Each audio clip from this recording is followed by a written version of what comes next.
Hello, everybody. My name is John. Welcome to Epic Dialogue. We generally talk about where biblical truth intersects with culture. And today we're going to talk about submission through influence. So, welcome, and let's get into it.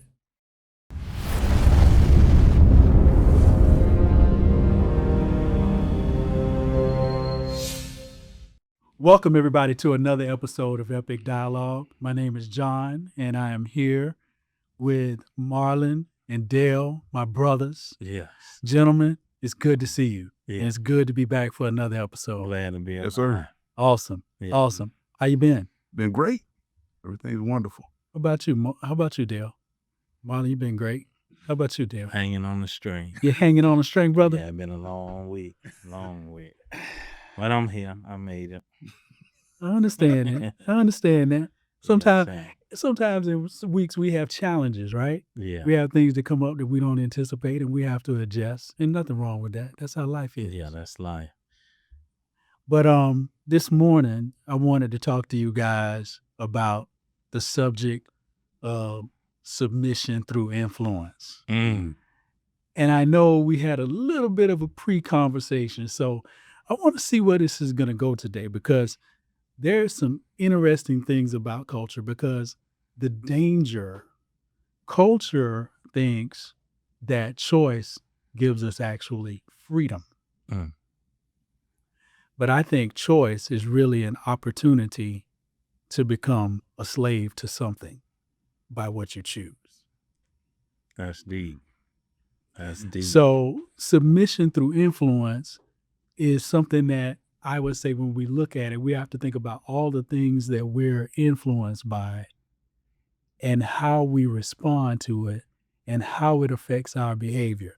Are we submitting to something by somebody influencing us or something influencing us?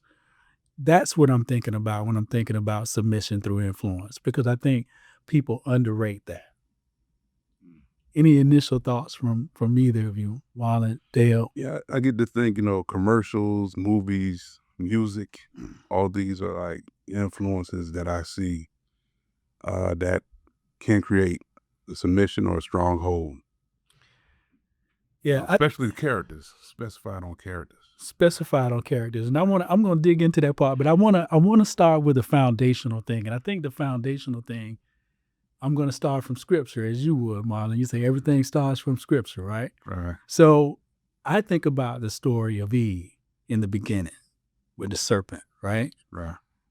The serpent came, he spoke to Eve, right? Right.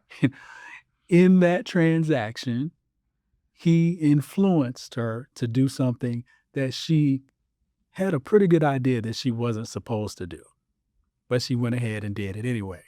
Now, the principle that's there is that you knew what was right in the situation, but somebody influenced you to see something a different way. And when you came up under that influence, you came up under another, really, I would even say another lordship, because you submitted to something. Okay. So think about the story. It says she's going to be like God if she accepts what the serpent is saying to her, correct? Correct. So what was she seeking in becoming like God herself? What was she seeking, do you think? I think initially, if we start from the very beginning, right? Let's dial it back a little bit, right, because I think this story is important so we can get into the cultural aspect of this, because there's a cultural aspect of this that sometimes people miss, because this is exactly, really, her story is exactly what's happening in culture. I think so. If we go to the very beginning, let's start off from the beginning.